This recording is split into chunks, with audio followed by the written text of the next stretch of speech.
पौधों में लैंगिक जनन, अलैंगिक जनन के बारे में बताएंगे। कुछ पौधों में लैंगिक जनन होता है, कुछ में अलैंगिक जनन होता है। तो ऐसी स्थिति में आपको हम बताएंगे किसमें लैंगिक जनन होता है, सेक्सुअल रिप्रोडक्शन, किसमें अलैंगिक जनन होता है, सेक्सुअल रिप्रोडक्शन। ये अभी आप लोग नहीं जानते, तो आपके लिए बहुत इंपॉर्टेंट चीज है। आ सकता है कि किस पौधों में अलैंगिक जनन होता है और किस पौधों में अलैंगिक जनन होता है। ऐसे स्थिति में देखो, कुछ फल में, कुछ पेड़ों में फल लगते हैं तो बीज नहीं होते हैं, कुछ पौधों में बीज भी नहीं लगते हैं ना तो फूल होते हैं। तो उनकी डाल लगाई जाती है, अर्थात उसकी जड़ लगाई जाती है। उनके पौधों में के जो पत्ते होते हैं, उन पत्तों से भी जो है पौधा नया बनता है।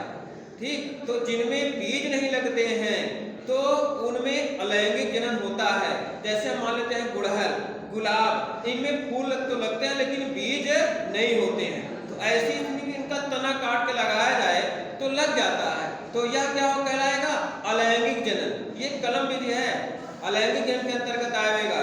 और जो कुछ पौधों में ऐसा है जिनमें जो होता है बीज फल लगते हैं, बीज फल के अंदर होता है और उस बीज को हम बो देंगे जमीन में तो उसमें जो है नए पौधे का जनरेशन होगा, तो अतः वह लैंगिक जनन के अंतर्गत आवेगा। उसमें परागण, निषेचन सारी क्रियाएं होती हैं। लैंगिक जनन कैसी होती है, लैंगिक जनन जो होता है बहुत लंबी प्रक्रिया होती है और धीमी गति से होती है, और जो अलैंगिक जनन होता है वो अल्प होता है और दीर्घकालिक नहीं होकर के अल्प समय में ही वह फल देने योग्य हो जाता है।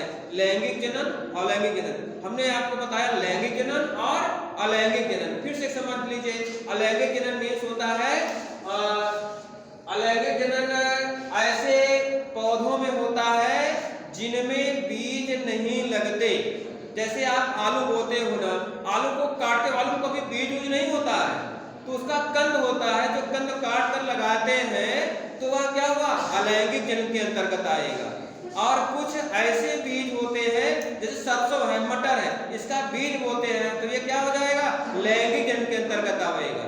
इनमें परागण, निषेचन सारी क्रियाएं होती हैं। तो ऐसी क्रियाएं जो होती हैं ये पादपों में होती हैं। कुछ उच्च कोटि के जीवों में लैंगिक जनन होता है, कुछ निम्न कोटि के जीवों में अलैंगिक जनन होता है। जैसे अमीबा, कुछ ईस्ट इत्यादि हैं उनमें अलैंगिक जनन होता है।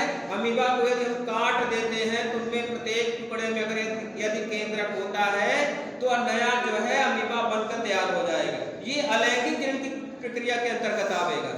ठीक उसी प्रकार अगर हम देखते हैं केचुआ है या उच्च कोटि का कोई है, मनुष्य है और कोई जंतु है उच्च कोटि का, तो उसमें क्या होता है, उसमें लैंगिक जनन होता है।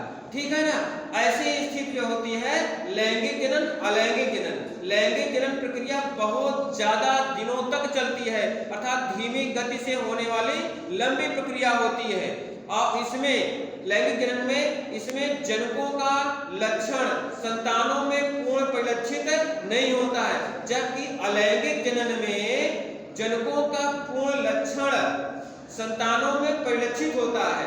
अलैंगिक जनन में नई जीव नहीं बनते हैं, नई जातियों का विकास नहीं होता है, बल्कि अलैंगिक जनन में नए जीव जंतुओं का, नई जातियों का विकास होता है।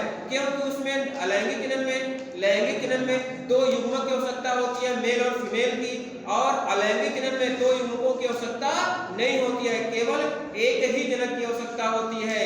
इसलिए लैंगिक जनन में जनकों का संपूर्ण लक्षण परिलक्षित नहीं होता है, उसमें मेल और फीमेल दोनों का लक्षण जनकों संतानों में परिलक्षित होता है। जबकि अलैंगिक जनन में केवल एक युग्मक होता है, या मेल होता है फीमेल, इसका कोई लेन देन नहीं होता है, केवल एक युग्मक से ही नया पौधा बन जाता है। जैसे ब्रायोफिलम होता है, अजूबा का पौधा होता है, उसकी पत्ती से नया पौधा निकल आता है, जैसा पौधा रहेगा वैसे हो जाएगा।